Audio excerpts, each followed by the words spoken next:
Well, hello, everyone. Hi. It is 2 p.m. on a Friday afternoon, which means it's time for another kick-ass career conversation. I'm Kim. I am Louise, And and we we have have Hi, I'm Jocelyn. Jocelyn. Hi, everyone. We're so glad to have Jocelyn here. The three of us, go in a way back machine together. And so it's very cool and very special to have Jocelyn here. But we're going to share more about how amazing Jocelyn is as a human and what she does in the world in a little bit. But we want to start this week like we start every week. Friends, what are we celebrating? I love this question. I ask it all the time. I ask all my clients at every session. It's like, what are you celebrating this week? And so far this week, I've got like nothing. And I'm like, come on, folks. Right? We do this for a reason. We want to reflect back on where's the goodness in it. The yuckiness sticks. We can all say what didn't go well this last week. But we kind of forget what did go well. And especially in those times when we're overwhelmed and here we are pushing towards the end, right? We've got especially my American friends, right? Apparently there's only 10 days left in the year before holidays. I don't know how that works, but it sure feels that way. And so lots of pressure to get things done and lots of overwhelm. I also have a human in my life that's overwhelmed and feeling a lot of pressure, and that's my kiddo. We are entering that university, like, what am I doing with the rest of my life phase? And just when he thinks he's got it figured out, then something else just pops up. And just I'm really celebrating his, like, just taking a step back and saying, like, what is it that I want to try? And I'm so proud of that. I didn't have that when I went away to school. It was very like laser focused, and this is what I should be doing. And away I went. And I ended up in a place that I shouldn't on myself. I shouldn't have been, really. And so I'm just really celebrating his open-mindedness, his like leaning into that curiosity and a little bit of experimentation, and just saying, like, I'll just see. I'll see what I can find out. I'll see what it's going to be like, and we will, jump somewhere. I'm not sure where we're jumping yet, but we're going to jump somewhere, and it's going to be quite a ride and a great adventure. But I'm just really celebrating that curiosity from a teen. I don't know. I just love it. That's awesome. That's awesome. Yeah.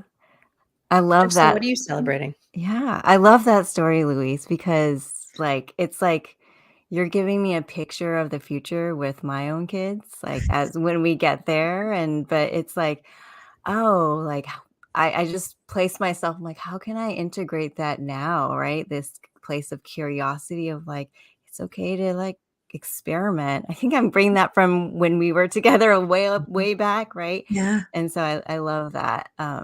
Just hearing that story. So thank you. Like, that's really encouraging for me as a mom of a preteen. So I love this question, celebration. I love how you all like start out these conversations with that. It reminds me of like the questions like, what are your wins? And like a practice, like it's so true, like having that practice, it shifts your mindset, shifts your energy, right? I think for me today in this present moment, oh gosh, how do I pick one? It's a good problem to have. Yeah, I'm just like, there's a lot of celebration. I'm gonna celebrate my oldest daughter. Yesterday was Halloween, and I really celebrated how she brought her friends together because there's sometimes drama. But my husband and I watching how she just were able to bring the different friends together and stuck together, included everyone. I was really proud of her considering what we have been experiencing with girls drama the past couple of weeks. So I'm really just celebrating just that capability that she had yesterday night in her. I'm super proud of her. Yeah. Being able to witness that as a proud mama moment. Yeah. Love that. Mhm. Love that. I'm always proud of my kiddo. So I feel like that celebratory thing. We actually do a celebration thing every night. I think I've shared on here before that every night, since she was 3 and she will be turning 14. Wow. She will be turning 14 in January, but every night before we go to sleep, I ask her, um, what are you grateful for? What did you bring into the world today? Right. So a little bit of self-affirmation. What's your do-over? Whether it was really great and you just want to do it again, or it was really sucky and like what went wrong and how would you like to redo it? And then the question of what are you looking forward to tomorrow? So always a time for reflection and a time to kind of set yourself up for something good to come. I added on to that, what do you love about your body? What do you appreciate about your body today? Because, right, as having raising any teen, but especially in a female identifying body, it is so important for us to really appreciate our bodies. So that is like a daily thing that I get to do with her. But what I'm really celebrating right now is that my husband is home. He's been gone for almost 3 weeks. I've seen him for, I think, 6 days for all of October. Oh, wow. So we're into November, and he's not supposed to take any long trips between now and the end of the calendar year. The only trip that I know of that he's taking is with us when we go down to Baltimore to see my dad for the holidays. But I'm just super celebrating that he's home and I get to be with my partner in person live, which is pretty phenomenal because yeah, if your partner is live with you all the time, like don't take it for granted. I know that a lot of you, but don't take it for granted because when they are not there as often as mine isn't, it's challenging. Mm. So Mhm. I'm just really happy he's home. So Yay. on that note, I would love to share with the world a little bit more about you, Jocelyn. So we keep talking about the Wayback Machine here. So we actually met before COVID times. So that feels like the Wayback Machine, Yeah, it does. right? Like, Yeah. Many moons ago. yeah, Oh my Absolutely. God. Yeah. yeah. I mean, we are coming up on 4 years, so that That's crazy. right, that was a long time. But those 3 years in between, like those were big years that I think each one was 10. So it feels like we've known each other forever. So, all right, I digress. All right, let me tell you about Jocelyn. So, if you're seeking your ideal balance between your career and personal life, like we talk about here all the time on this show, look no further than our dear friend Jocelyn. She is a dedicated certified life coach on a mission to empower working moms to achieve a life of joy, balance, and fulfillment. With her expertise, Jocelyn specializes in guiding and supporting working moms through the often complex journey of balancing professional aspirations with personal well-being. As the host of her own podcast called The Empowered Working Mom Revolution, Jocelyn invites working moms into a space of genuine connection and inspiration. Her podcast features authentic conversations, captivating stories, and thought-provoking discussions that revolutionize the way working moms perceive and conquer our roles. As a proud partner and mom of 2 girls, she knows firsthand the importance of creating your own unique balance in life. When she's not coaching and podcasting, she adores pugs, enjoys Mhm. making new connections, seeks serenity in nature, cherishes sleep, loves checking things off a checklist, and is an avid nonfiction reader. So, what are you waiting for? Let Jocelyn guide you on your journey. She is here to have this kick ass conversation with us, and we are so happy she is. Thank you so much for the invitation, both of you. I'm so excited for a conversation. Absolutely. So, as I listen to your bio, it talks a lot about like who you are now and Mhm. what you're doing now. And Mhm. I know back not that long ago, Mhm. right? Being a working mom coach was like probably not even a thing. I wish it was a thing. Mhm. Even when I was had my little kiddo, what that could have looked like, and that that connection, that balance, and that joy that I often didn't feel as a mom. And so here you are doing some really great work, but I'm really curious, like how did you come to this place? How did you land in this career? How did you like, what's that career journey been like to get you here doing the work that you're doing? Yeah, that's a great question. And I got asked that this morning from a client too. So it's interesting. I was like, oh, it was prepping me for our conversation today. I'm going to start with this phrase. I tend to do things in a way that I needed it for myself. So I tend to create things where looking back is what I needed. So when I had my kids and I was working full time, I needed someone like me. And so, and in reflection, that's really been what my career path has been. This is my third career. So my first career was, everyone gets surprised about this, but I was in investment banking. And I did that because I was actually chasing after the money. That was like late 90s, early 2000s. And so I was chasing after the money and wanted to become a CEO. That was my dream. I remember I was like, I'm going to be a CEO of a company. And that was the path I was trying to pay for myself. Quickly learned that that wasn't where my gifts and skills were. It wasn't, intuition. I talk a lot about intuition and, knowing your inner wisdom. It really, life was giving me big signals. And so I listened to them and I took the dive into going to what, before I went into college, what I really enjoyed, which was working with kids and, just being like their cheerleader and just being around kids.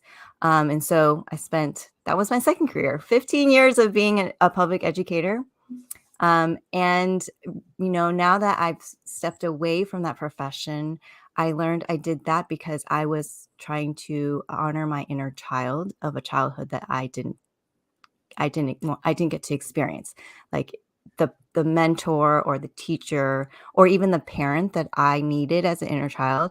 And that's why I became a teacher. Did I know that while I was teaching? I think I didn't know that until probably the last couple of years of teaching.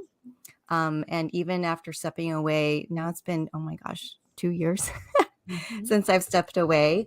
I'm like, oh, that's what that career was about. So, and now here, coaching was never something that I ever considered. It was something that was divinely put in my lap.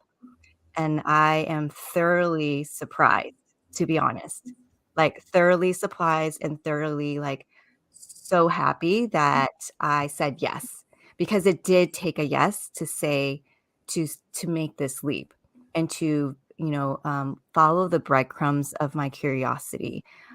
Because it did start in my, when I was in public education, I was instructional coaching.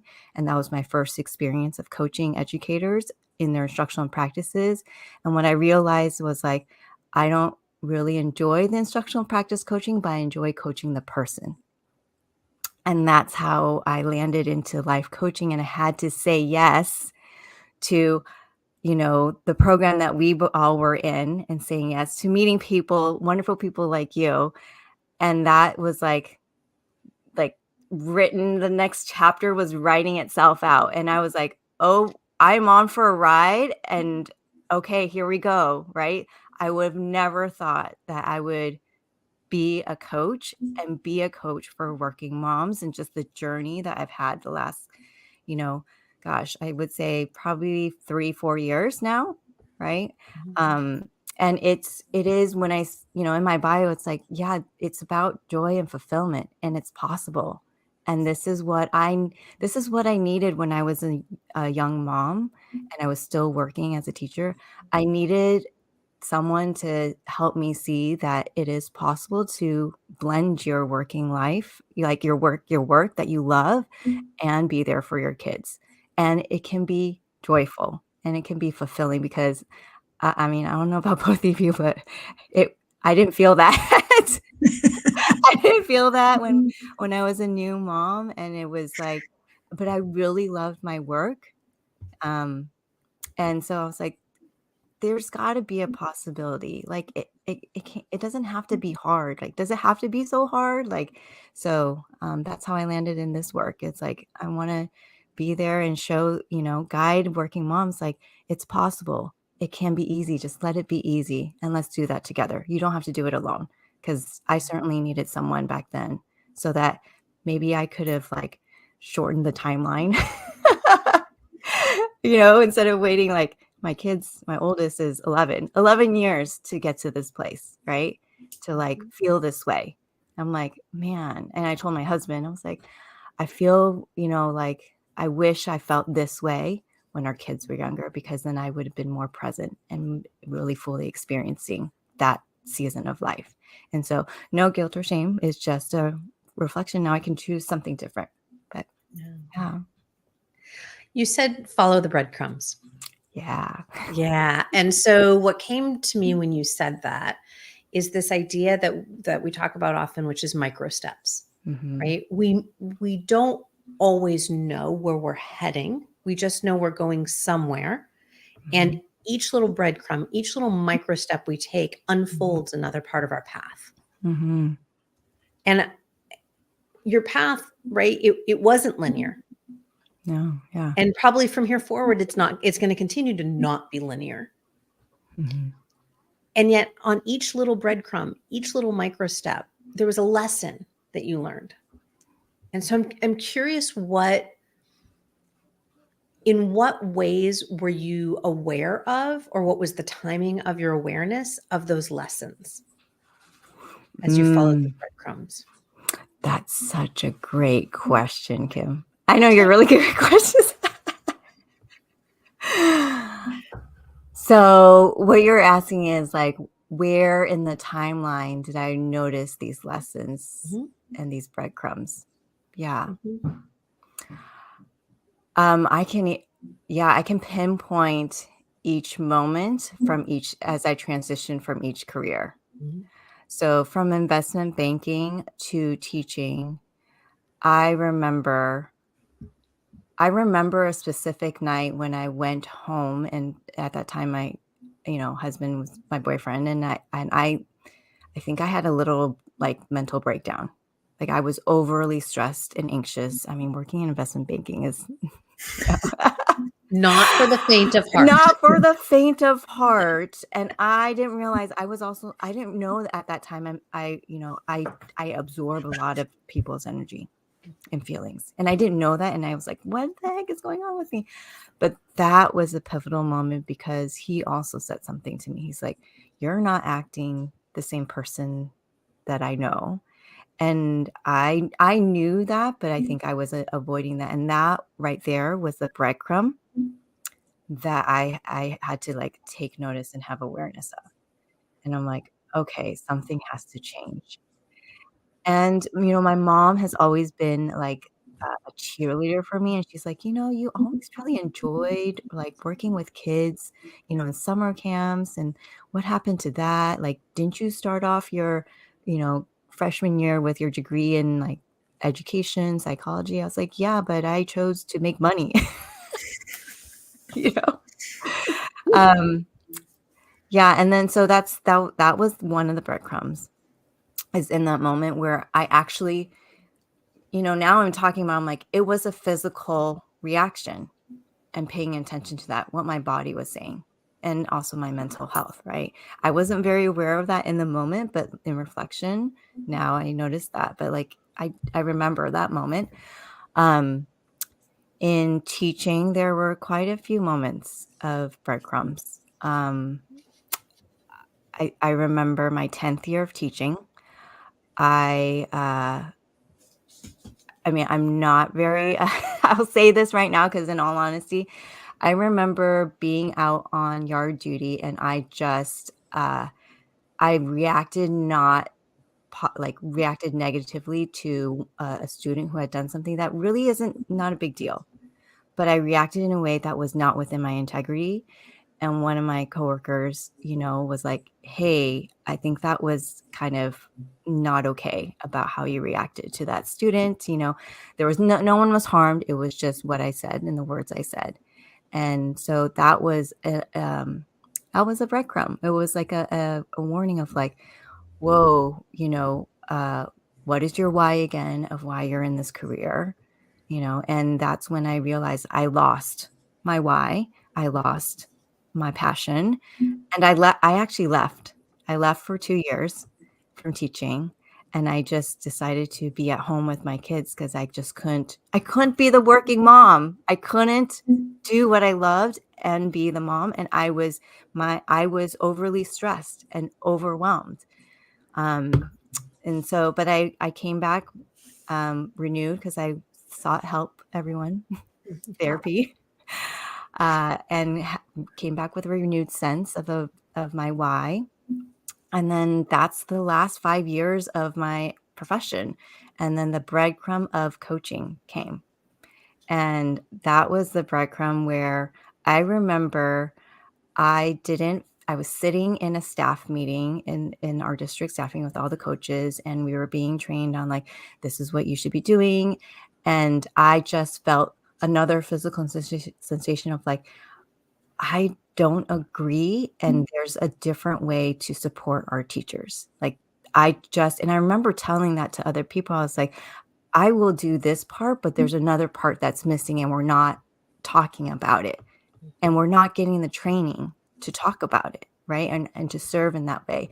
And that's where I started, for some reason, podcasts started coming in. I don't know if Alexa's hearing my could see like hearing me or whatever, but like it's like I got podcasts with, Kate's podcast, Courageous Living, and then like I just somehow all these things about life coaching came in. And I had never heard, well, I heard about life coaching from my husband's cousin, which was like 15 years ago. And I was like, what's life coaching? That's like woo-woo stuff. But like, now I'm like, oh, I've just followed it. I was like, oh, this is interesting. This is curious. Like I was just out of curiosity, right? And also I was seeking something that I knew intuitively, and also my body was saying like, there's something more here. And so that just following and saying yes, following the breadcrumbs, like just saying yes to that. And I'm like, okay. And then meeting you both in our, in the program and experiencing that. And I was like, whoa, like I was like, okay, this is like, I'm so glad I said yes. Right. And that story of saying yes to that was like, it took me a couple months to say yes, to actually sign on. I remember telling my husband, I was like, I'm really scared to have this conversation with you, but I feel like if I don't say yes, something's like, I don't know what's going to happen. Like, I feel like I have to say yes because it's going to, if I don't say yes, then life is going to be totally different. First, I don't know what that means, but I just need to say yes. And can you just trust me in that I need to say yes to this? And he's like, oh, I don't know what you're talking about, but okay. So that's just how it's been for me. It's like a body intuitive sense and just trusting each thing that comes my way, even if I don't know the complete picture, but I have this sense of trust that I am going to be like guided and held, and it's going to be okay, even if it's scary as hell, right? Like that, yeah, there's just great things that's possible. I think I just stay in that mindset. Like there's just, awesome things that's available if you just continue to eat those breadcrumbs.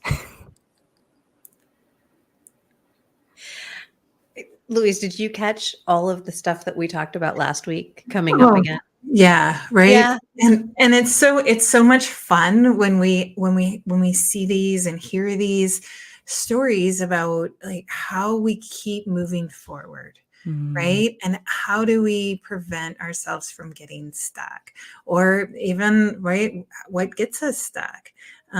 It's these same themes that we're hearing over and over again. It's a lot about like, we don't often know the whole story. We just can't.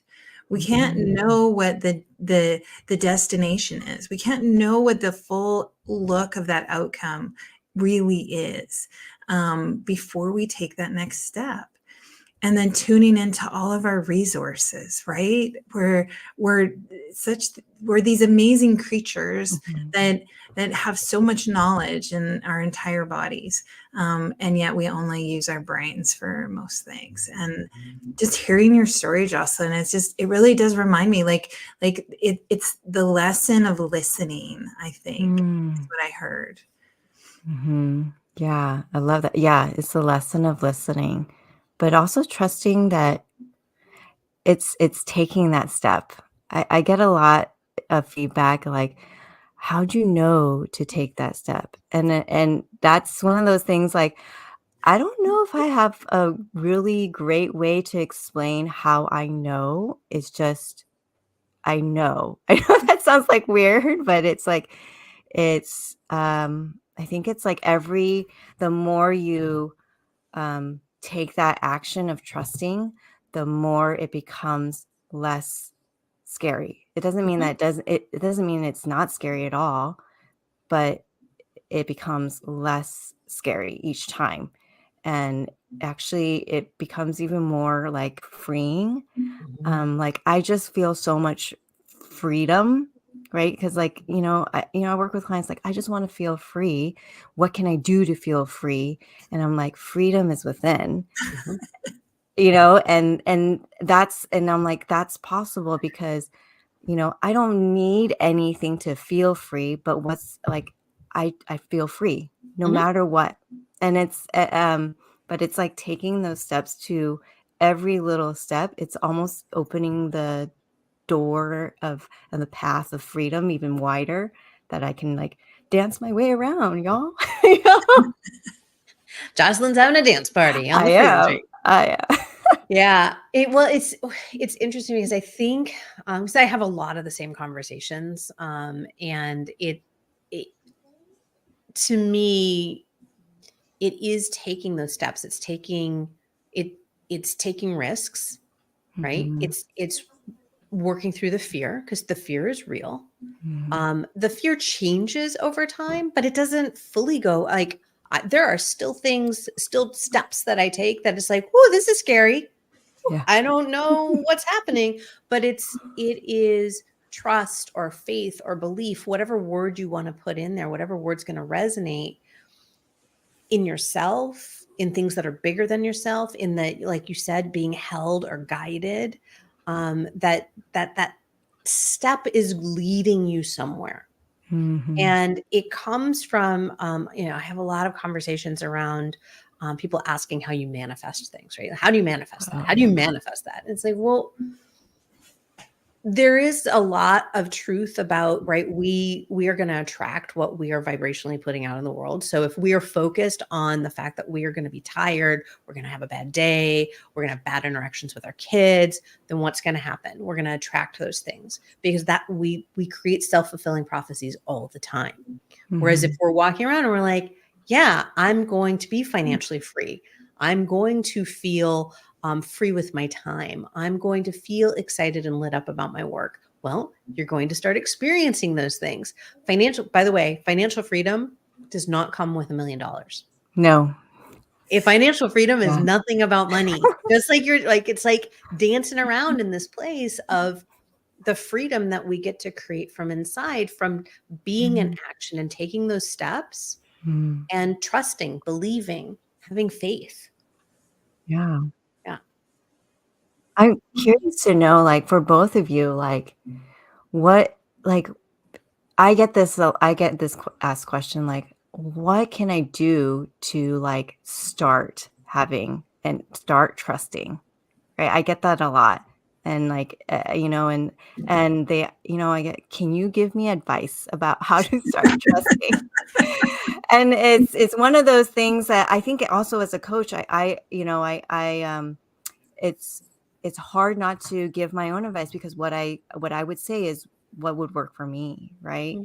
But in your both, for both of you, like, what was like the way that you developed to trust the next breadcrumb and to say yes to the next breadcrumb, because it like that takes like I don't know, I don't even another like something within us to do that. So I'm curious to hear, like, how do you both have experienced that? Like, Yeah, like, you say like kind of like trusting that breadcrumb. I think trust for me is the same as like, how do you trust a person? How do you trust the weather forecast? How do you trust, right? Like those are all the same things to me. Trust is inherently in this ability to say, well, I'm gonna lean in, but I'm gonna be aware of what's going on, and I'm gonna gather that data. I'm gonna go back to the data. I'm going to gather that data, or really be in that experience. So now I can like, do I add that to my trust bucket? Like, am I a little bit smarter now than I was before? Right? Do I believe something a little bit differently or a little bit stronger than I did before? But it comes with like actually getting out and doing things in like real life, right? Like we can't build trust in a bubble. We can't just say, well, I'm just going to trust myself more. And it's like, that's really hard. We just don't do that. It's just not a switch that goes off. It's like, how do I design an experiment that allows me to trust in something a little bit more? Where's that low risk place I can go that is going to give me something, right, to add to my trust bucket? Because that's what I see, right, is this bucket that we fill. And these experiences that we have, we learn more about ourselves, our environment, the weather, right, the folks, like all of those things, right? It really is. yeah. When you live in Manitoba and it starts the weather snowing, like, and never stop, you have to trust that someday it's going to stop, I guess. Well, right. And then how do we know that? Because we experienced it. Like, I know, even though winter started last week, I'm on day 7 of winter, snow on the ground, not that I'm counting. But right, like I know from experience that sooner or later spring comes, and I need to trust in that. Do I know exactly when? No. Do I know exactly how? No. But I know that I'm not going to have this much snow in August. I was going to say in June, but I don't know if I can trust that. I'm pretty sure I can trust, right? Like it's through this experience. It's actually like through life, but it's actually being able to be open to say, like, maybe I don't know what's going to happen until I actually experience it. And then I'm going to put that again in my, I don't know how else to say it other than a trust bucket. It just gets filled. People are the same way. The relationship with ourselves is the same way. How did I trust myself that I was going to build a business from nothing? Right? I don't know. Right? One day at a time. Right? One client at a time, one idea at a time, one at a time, right? Each one of these steps, you call them breadcrumbs. I think it's the same. How about you, Kim? Like, do you see that differently in your life? Is it a trust bucket, or what does that look like? Well, you talk about buckets. I don't. You talk about buckets and sweaters. I don't know, man. Like that's you. You have sweaters too. I have sweaters and buckets, and I love your sweaters and buckets and data, like all of that. I love it. For me, it's an I and like 2.5 C's. So the I is the intuition, right? It to me, it starts with the intuition, and that's that feeling. It starts with just a feeling and being able to be aware that you're even having a feeling and creating that partnership with your body that is going to give you, to use Louise's favorite word, data, right? that intuition is creating data. It's creating our body senses is creating data. We start to understand it's our intuition. It's telling us something. So it starts with that. And then the first C is curiosity, right? So you have your intuition, then you have the curiosity. Ooh, what's that? Why am I having that heart flutter? Why am I having that knot in my stomach? Why is my throat dry? Why am I itchy? Whatever it is. Sometimes that will lead us to dead ends, and sometimes it will open another door, right? Jocelyn, you were talking about opening the doors wider. sometimes that curiosity will open a little bit of a door. So then that takes us to our next C, which is courage. Right? We have to have the courage, right? We're just past Halloween, so here we are, a little bit of a spooky season. We have to trust that something's not likely to jump out at us if we go through that next doorway, or if we just peek around it, right? So just being curious. What is that? What's there? Asking questions. You don't have to have any answers. Just be curious. What's there? And then the half, because I think if I said it was a full thing, it would stop everybody in their tracks. But there's a little bit of confidence that comes in from that, right? We so often feel like we're lacking confidence, and yet generally there's a nugget of some sort of confidence, some sort of self-confidence that most people have that they can tap into. And so it's the confidence to say, if I go through that door, I will be okay. And that's where, to me, the trust starts to build. But it starts with the intuition, definitely have curiosity, some courage, and then a little bit of confidence. That's how I would kind of parse that through in terms of in what ways have I, and in what ways do I work with my clients, right? If they're like, well, how do I even start building that trust muscle? This is where I have found to be helpful to work. Is just that little, it's an I and 2.5 C's. I love both of your like ways, like metaphors with the bucket, and then with like an equation, like what you just said.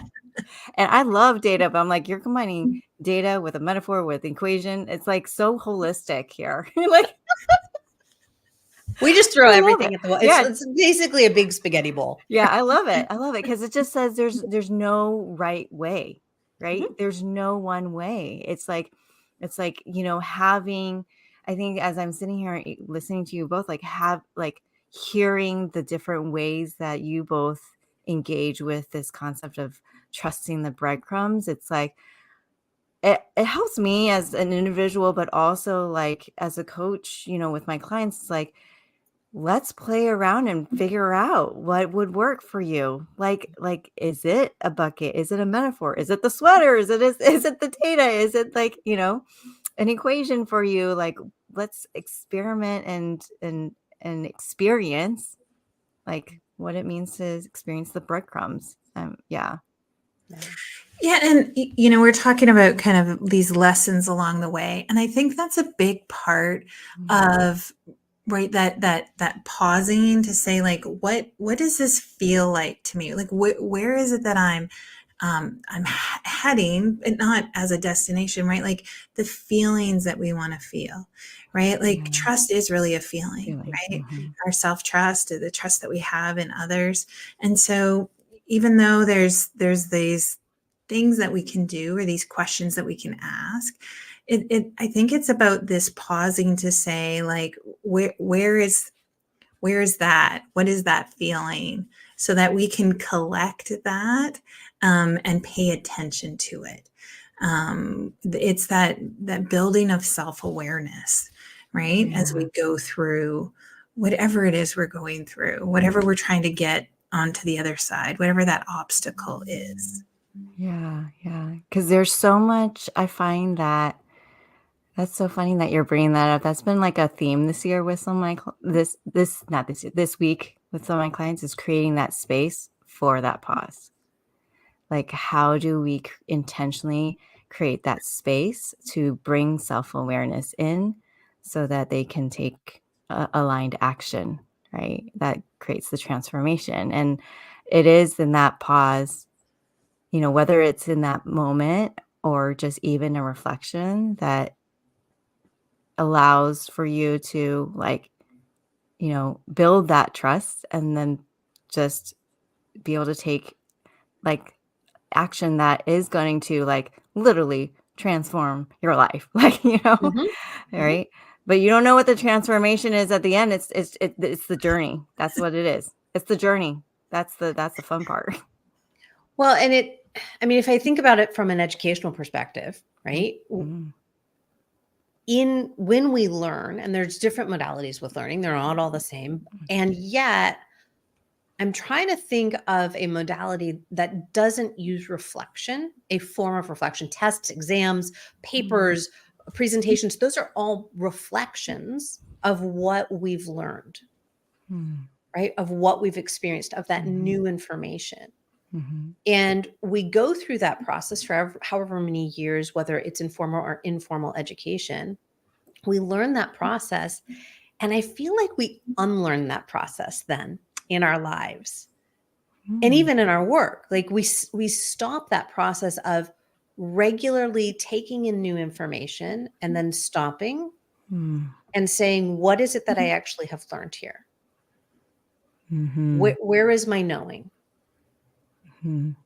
And to me, that when we talk about the lessons we've learned along the way, it does feel like using, again, whichever modality you want to use, but of taking a nod from education to say, where can we stop and pause and reflect and understand what lessons we have learned? And creating that regular process for that, so that we don't have to wait for something big to happen to do that, right? You don't wait for your like you don't start school and go through an entire year and then take an exam at the end of the year. You have little learning moments throughout the year, or check-ins, right? Again, and they come out in all sorts of different ways. Daughter of an educator, child, right? I have a child in school. I worked in a school for 10 years. It's that, I don't know. How does that land with the two of you? I totally resonate with that.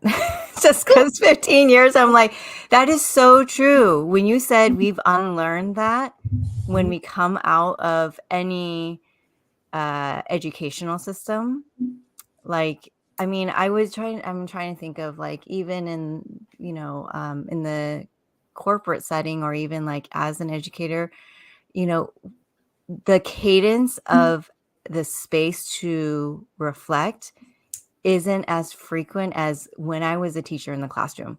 It was like literally every 15 minutes we're checking in, so that, as the teacher, but also with my students, are we on the same page? Like, what did we learn here? How can I support you? How can you help me be a better teacher? And it's throughout the whole entire day. But then as an educator, as an adult, in my profession, it was every 3 months or once a year that I reflect on my, practice as an educator. Or it's like, I say, I don't have time for reflection. I don't have time for that. Do you see how much stuff I have to do? Like, I don't have time. Why would I need to make time for that? I just need to keep going. And so that like, it's almost like we intentionally take away that space to pause because we think it's not productive or efficient, and I'm just speaking from like where I was, and also my experience in working with clients who were in the education profession. I don't have time for that. And so that's, and that, I challenge that, right? Like, there is power in the pause. There is power in reflection, because actually that's going to help you actually, I don't want to say level up, but shorten, like, you can jump timelines, like you can jump timelines, and you can open doorways when you like so much quicker when you have that. Like, I mean, I'm just saying that just because that's my language here. But it's so interesting to see and have experienced that mindset of like, I don't got time for that. Yeah, you can totally Doctor Who your life, like, just jump all over timelines and figure out where you're landing. And yeah, it is. We do ourselves such a disservice by not intentionally stopping to reflect. Like, we have performance reviews at best twice a year, right?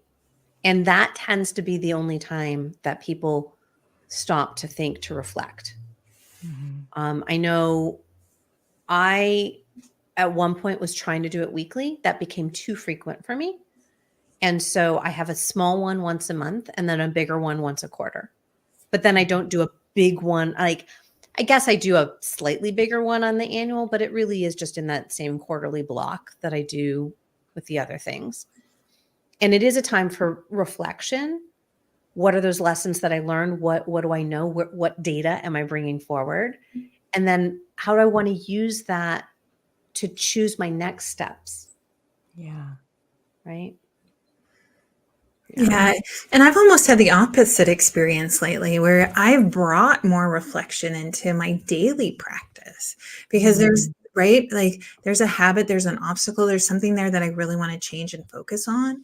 And so I can't make these micro movements until I reflect, right? Until I'm like, oh, did I move today? Right? What kept me from moving? Or I moved today. What brought that on? Like, what are those things that, and if I'm not doing that on a daily basis, there are going to be weeks and months that go by and I'm going to be wondering why, right? I'm still recovering from my knee surgery, right? I'm going to be like, why do I still feel shitty?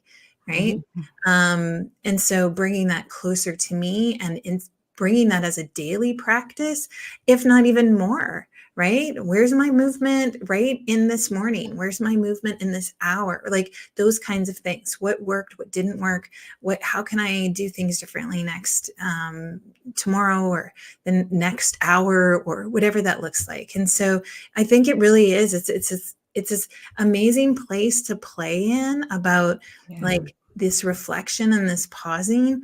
And it's not going to be the same for everyone. And heck, it's not even going to be the same for us as we go through these different, right, seasons or periods of our life. It's figuring that out. But again, like if we're not reflecting on our reflections, then like we're screwing ourselves.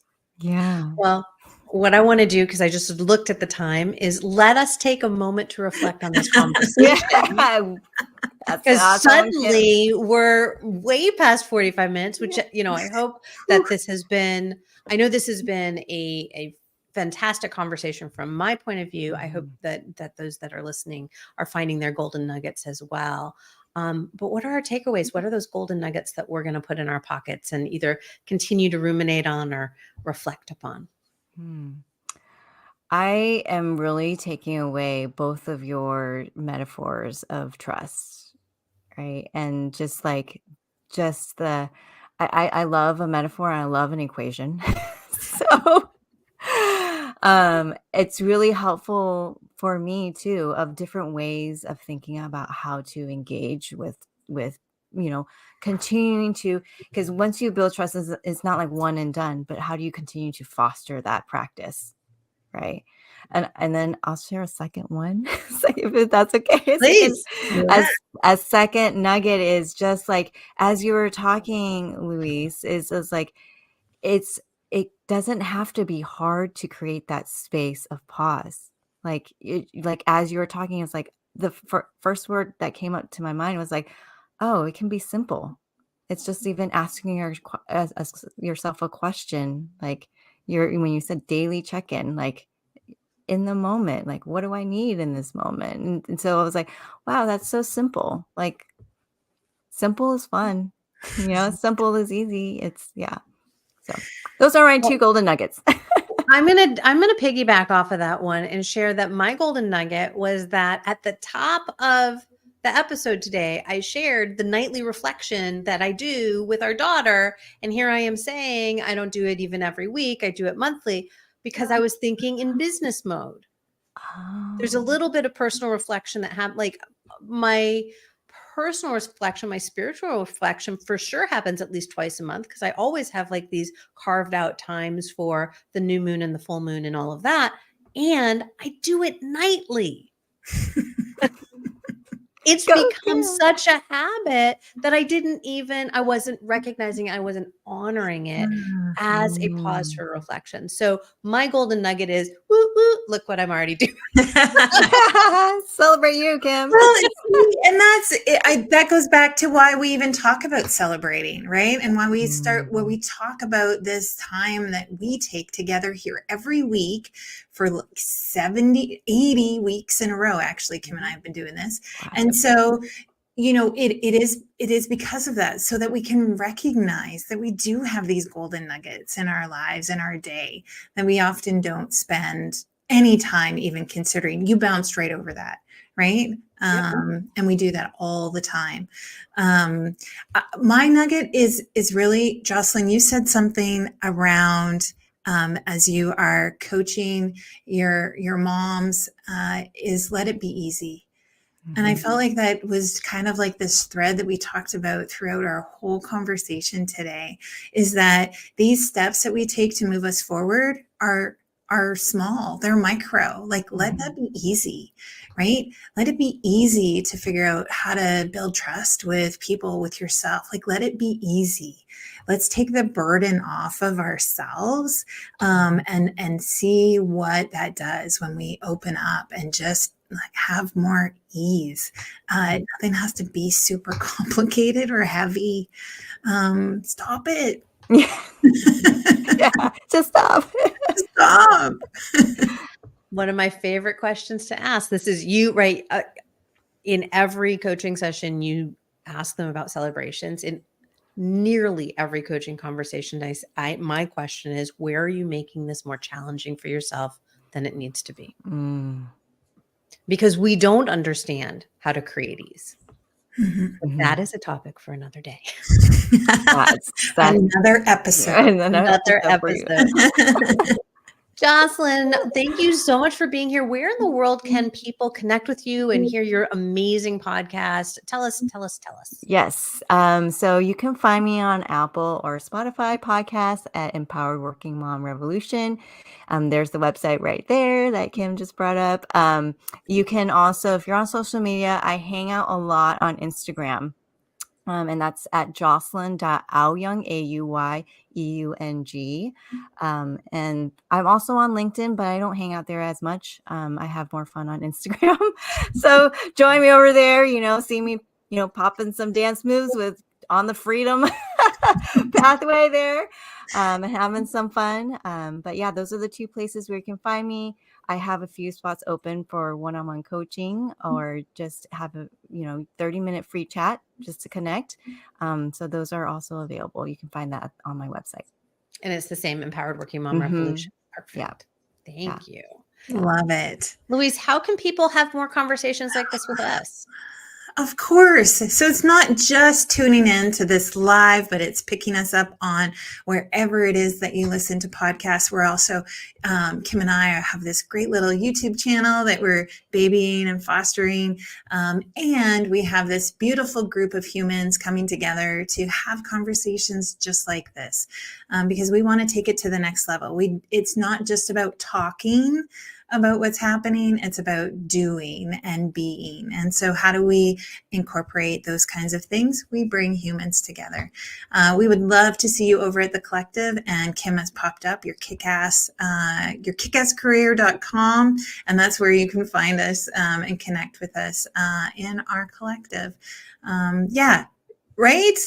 Yeah. Okay. It's super fun. And it is about taking action. It's about both the doing and the being, and it's taking action on both sides of that. Yeah, absolutely. I have one more question for you. Coming up next week, is Jennifer. And I am really looking forward to this conversation with Jennifer, all around personal branding. I have so many questions for her, because I have questions that my clients bring to our coaching time together about launching into a new career or any of those things. And we can't do that if we can't communicate who we are, what we do, what our superpowers are, and what kind of impact we want to make in the world. And so I'm really looking forward to chatting with Jen next week. Yeah. And that conversation, I think, will also, if you go back in the Wayback Machine on our podcast to the one about bragging rights, when we talked with Lisa Bragg, when she had her book launch, bragging rights allow us to start to think about our personal brand in a different way as well. So just a little, if you want to do a little homework before next week's episode. Like when you get coached, there's always those action items. Exactly. You're prepared for our next conversation. I love it. Um, Thank you so much, Jocelyn. It's been so great to have this time to reconnect with you. I love what you're doing in the world, and it's been fantastic. Thank you so much. I appreciate you so much. Thank you both for having me here on your kick-ass career conversations. It's been so lovely and so fun. So thank you so much. oh my goodness. More Jocelyn, please. All right, everyone. We'll see you next week. Bye for